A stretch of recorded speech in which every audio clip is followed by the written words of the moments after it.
2019년 여름, 대한민국 반도체 산업은 그야말로 절체절명의 위기에 직면했습니다.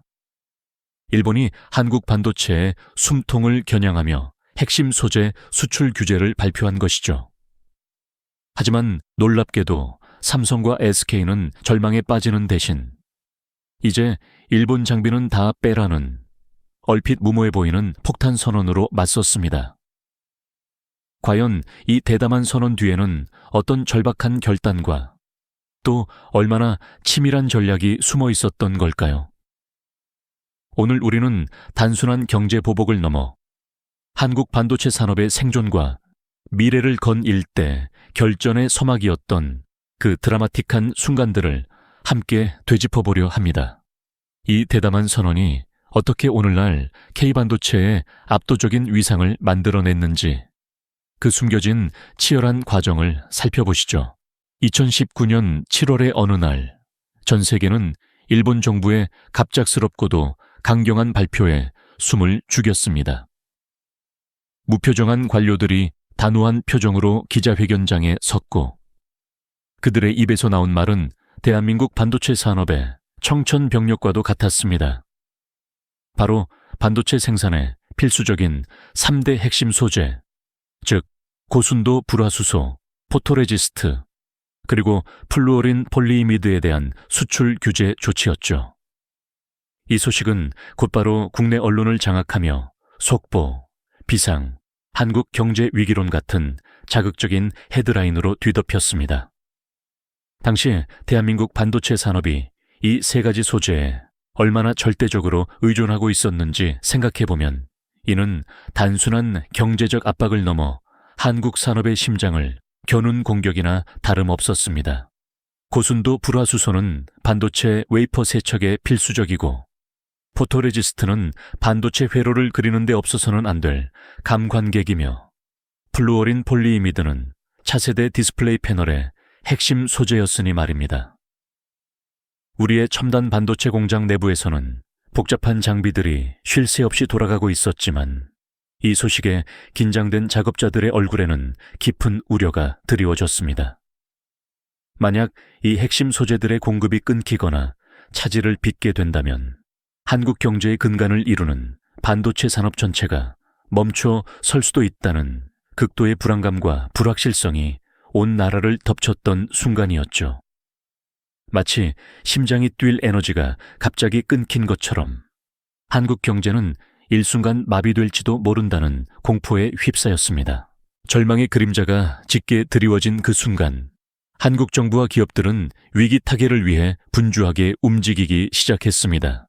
규제 해제를 위한 외교적 노력은 물론 다른 공급처를 찾아 나서는 등 다각적인 방안을 모색했죠. 하지만 이러한 노력 속에서도 삼성전자와 SK하이닉스는 단순히 규제 해제를 기다리는 것만으로는 근본적인 해결책이 될 수 없다는 비장한 결론에 도달했습니다.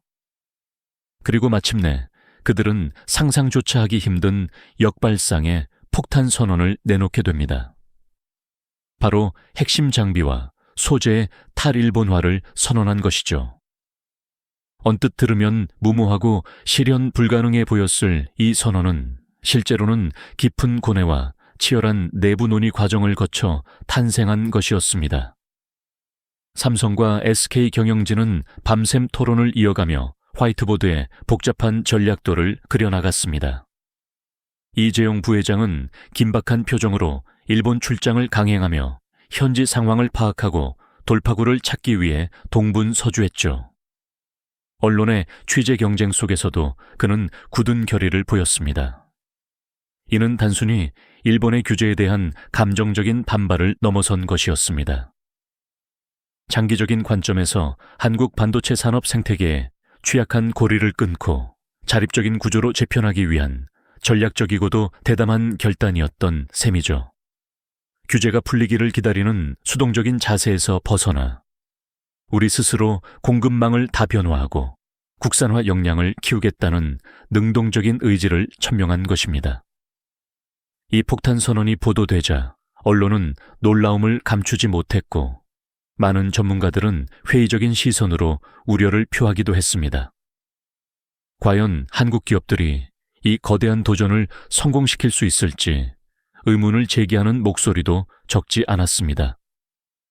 하지만 이 선언은 이미 엎질러진 물이었고 한국 반도체 산업에 새로운 운명을 개척하려는 비장한 투지의 시작을 알리는 신호탄이었습니다. 위기를 기회로 삼아 스스로의 체질을 개선하겠다는 쉽지 않은 길을 택한 것이죠.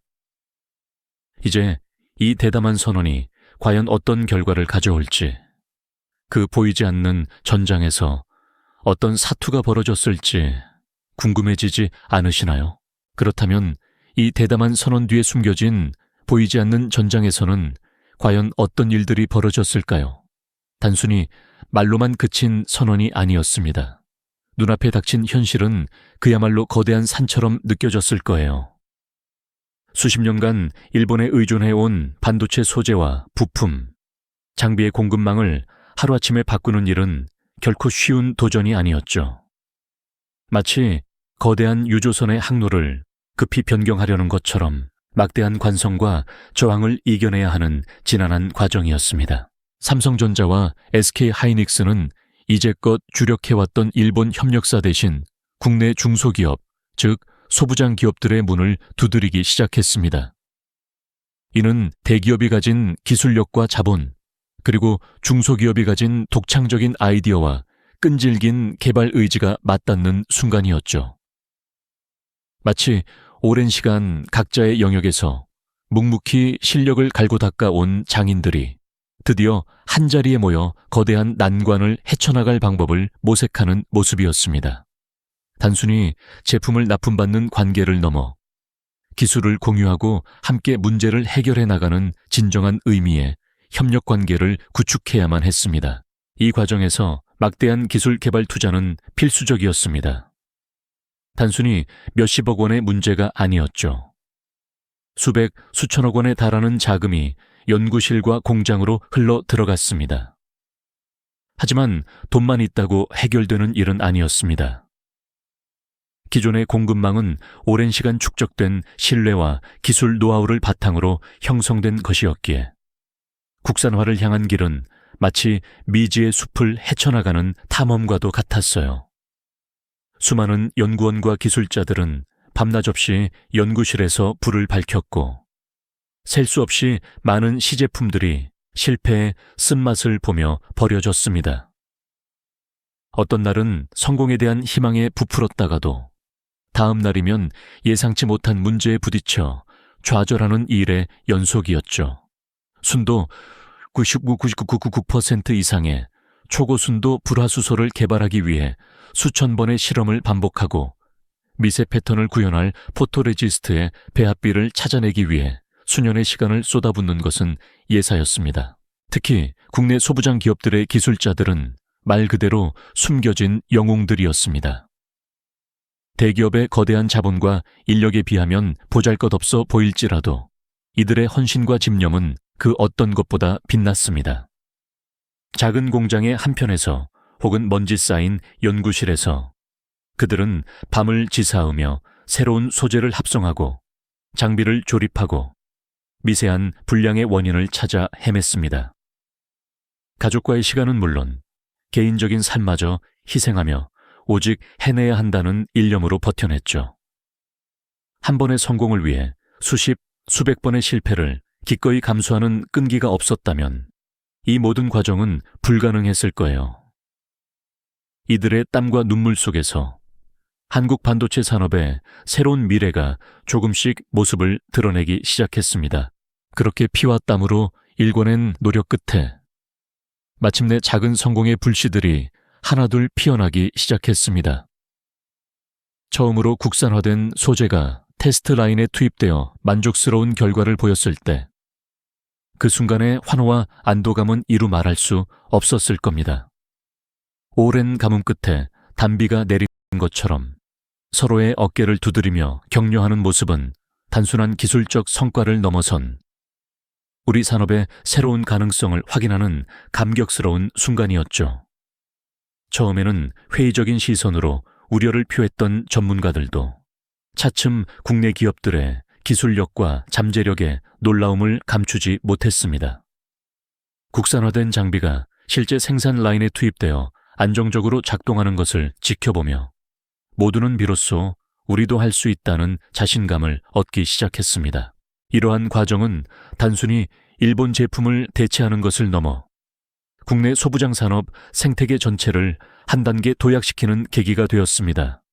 대기업과 중소기업이 함께 머리를 맞대고 서로의 기술을 공유하며 때로는 경쟁하면서도 궁극적으로는 상생의 길을 모색하는 새로운 협력 모델이 자리 잡기 시작한 것이죠.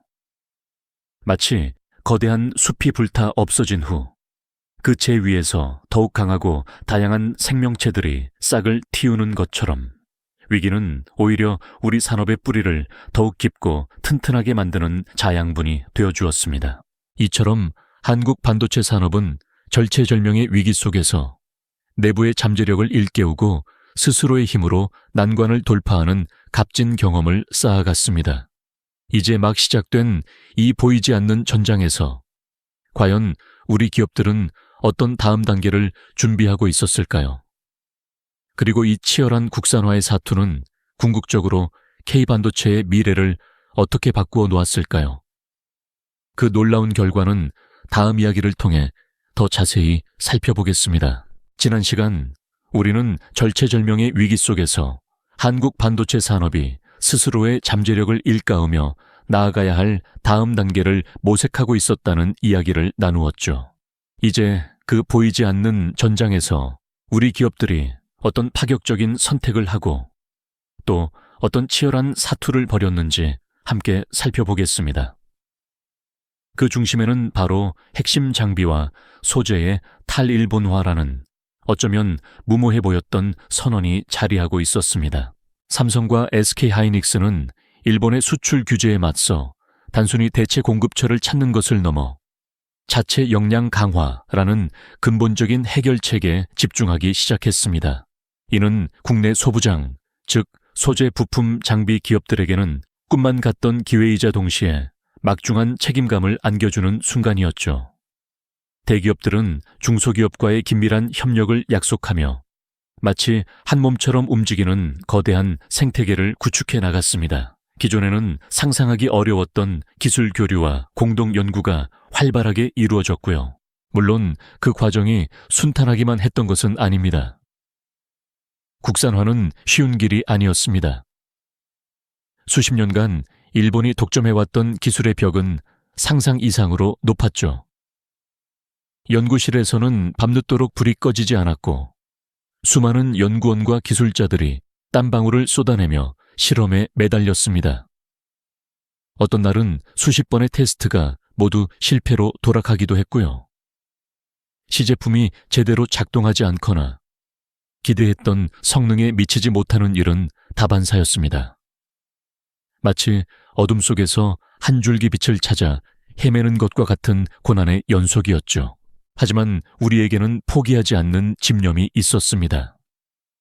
실패할 때마다 좌절하기보다는 그 원인을 분석하고 다시 도전하는 끈기로 버텨냈습니다. 이름 없는 중소기업의 작은 공장에서도 기술자들은 잠을 줄여가며 장비를 개선하고 소재 배합을 바꾸는 데 온 힘을 다했습니다. 그들의 헌신과 열정이 바로 이 국산화 사투에 숨겨진 영웅들이었죠. 서로 격려하고 때로는 쓰디쓴 실패를 함께 맛보며 마침내 작은 성공의 불씨를 지펴나갔습니다. 그리고 마침내 그 고난과 역경을 이겨낸 값진 결실들이 하나둘씩 모습을 드러내기 시작했습니다. 국내 기업들은 불화수소, 포토레지스트 등 핵심 소재의 국산화에 성공하며 일본 의존도를 획기적으로 낮추는 데 성공했습니다. 과거 80.90%에 육박했던 일본산 소재 수입 비중은 이제 절반 이하로 떨어지며 안정적인 공급망을 확보하게 되었죠. 이는 단순히 숫자의 변화를 넘어 우리 반도체 산업의 체질을 근본적으로 바꾸는 기념비적인 전환점이었습니다. 이러한 변화는 국내 소부장 산업 생태계 전체를 활성화시키는 계기가 되었습니다. 대기업의 전폭적인 지원과 기술 협력 덕분에 그동안 빛을 보지 못했던 유망 중소기업들이 빠르게 성장할 수 있었고요.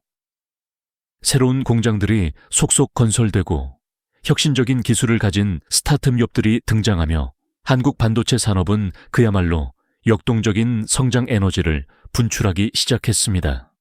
국산 장비와 소재가 투입된 반도체 생산 라인은 더욱 안정적으로 가동되었고, 이는 K반도체의 경쟁력을 한층 더 끌어올리는 원동력이 되었습니다. 결국 2019년 일본의 수출 규제는 한국 반도체 산업에 드리워진 그림자처럼 보였지만, 역설적으로 우리 스스로의 약점을 직시하고 탈일본화라는 과감한 체질 개선을 단행하게 만든 결정적인 계기가 되었습니다. 절망적인 위기 속에서 삼성과 SK 하이닉스가 던진 폭탄 선언은 단순한 선언이 아니라 한국 경제의 미래를 건 용기 있는 도전이었고, 그 결과는 K 반도체를 더욱 강하고 자립적인 산업으로 탈바꿈시켰습니다. 위기 속에서 역발상과 과감한 실행이 어떻게 국가 산업의 판도를 바꿀 수 있는지 여실히 보여주는 대목이죠. 오늘날 우리가 마주한 글로벌 공급망 불안정 속에서 한국 반도체 산업이 2019년의 위기를 극복하고 자립의 길을 걸어온 경험은 시사하는 바가 매우 큽니다. 외부의 위협에 굴하지 않고 스스로의 역량을 강화하며 미래를 향한 과감한 투자를 멈추지 않는 것이야말로 진정한 생존 전략임을 되새기게 합니다. 이처럼 역사의 중요한 변곡점들은 종종 위기라는 이름으로 찾아오곤 합니다. 다음 이야기에서는 또 다른 역사적 전환점을 통해 우리가 배울 수 있는 교훈을 찾아보겠습니다. 이 영상이 도움이 되셨다면 좋아요와 구독 부탁드립니다. 여러분의 응원이 제게 큰 힘이 됩니다. 다음 영상에서도 더 유용한 정보를 공유하겠습니다. 감사합니다.